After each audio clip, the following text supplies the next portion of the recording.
The first time the Vera collective saw a human ship violate causality, they assumed it was a sensor error. The incident occurred in the neutral zone above the gas giant Kale 9. A Vera patrol frigate, the Silent Lattice, recorded a Terran courier vessel, Registry Tycho's Revenge, arriving at the system's Mandelbrot limit at 1744 and 11 seconds Universal Time Coordinated.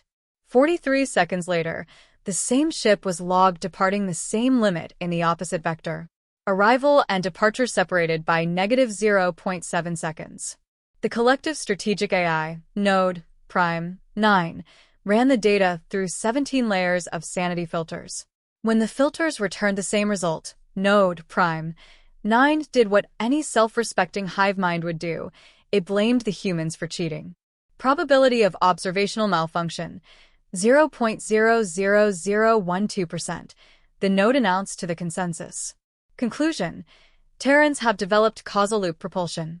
Recommend immediate escalation. The Vera had fought 12 species to extinction.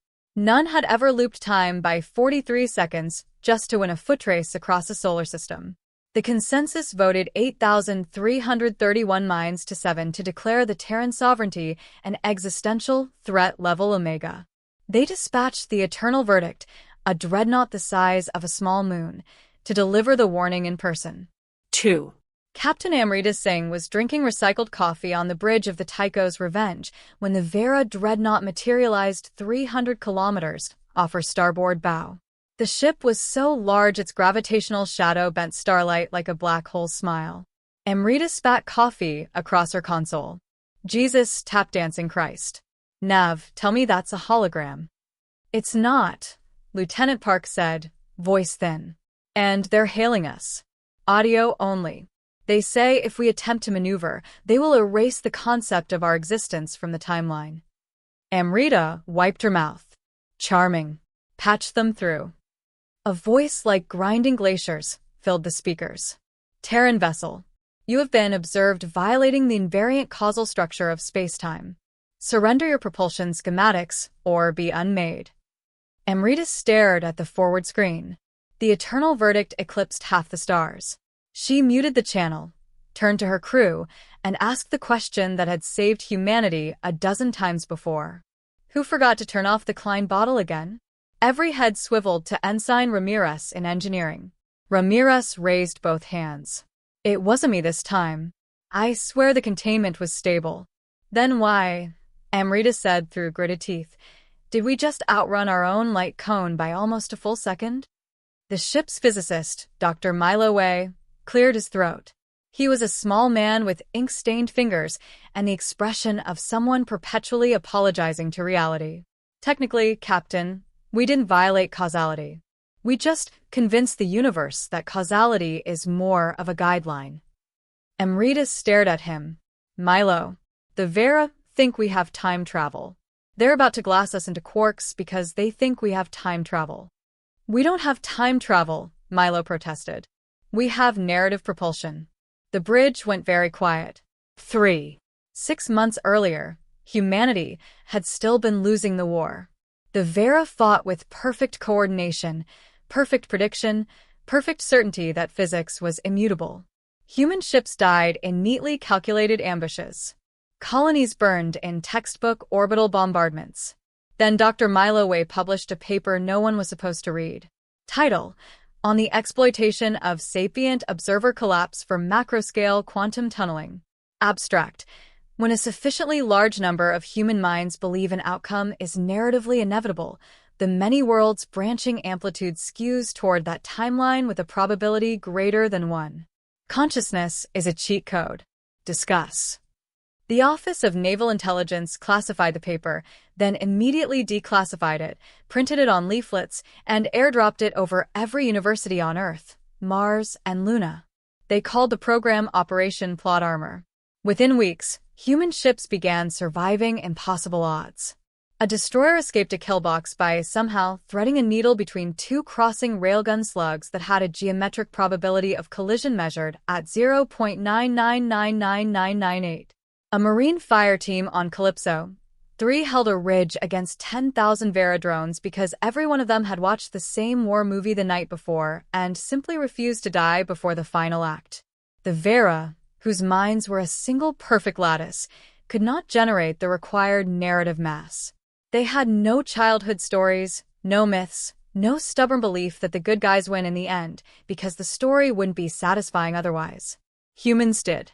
And the universe, that ancient and sentimental fool, listened. 4. Back in the shadow of the eternal verdict, Captain Singh unmuted the channel. "Vera, Commander," she said calmly, "there seems to be a misunderstanding." "Explain," the dreadnought replied. "You believe we possess causal weaponry. We do not. What we possess is something far more dangerous." She leaned forward. "We possess plot." Silence stretched across the vacuum. "Define plot," the Vera said at last. Amrita smiled without humor.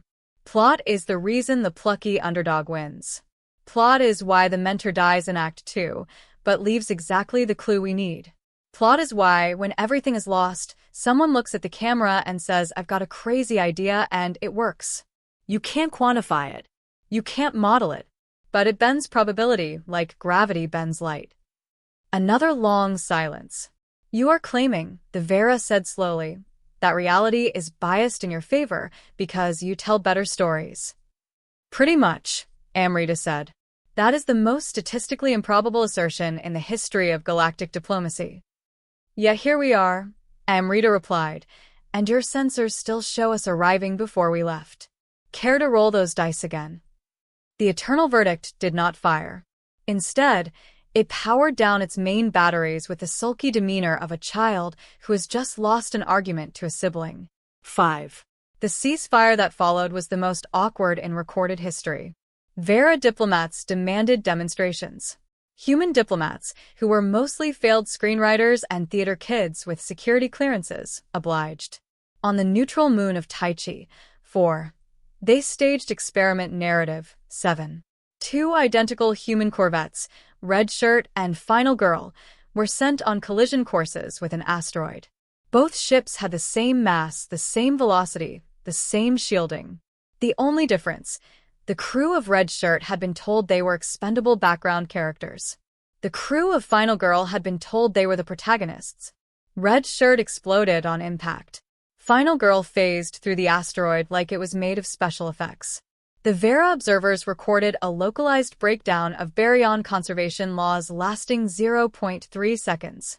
Node Prime 9 suffered the closest thing a hive mind can experience to an existential crisis. 6. The war did not end with a treaty. It ended with a story. The final battle took place above Earth itself. The Vera Armada, 1,000 dreadnoughts strong, arrived to deliver their ultimatum: surrender narrative primacy or be erased. Humanity's response was broadcast on every channel, every wavelength, every medium that had ever carried a story. They told the Vera who they were. They told them about Odysseus lashed to the mast, about King Arthur pulling the sword from the stone, about Frodo carrying the ring and Sam carrying Frodo, about a girl in a blue police box who kept coming back no matter how many times she died. They told them about every last stand, every 11th hour rescue, every time someone stood up and said, "Not today." And because 8 billion humans told the story at once, with one voice, the universe listened harder than it ever had before. The Vera fleet never fired. Instead, every dreadnought in the Armada experienced simultaneous, total hull integrity failure. Not from weapons. From irony.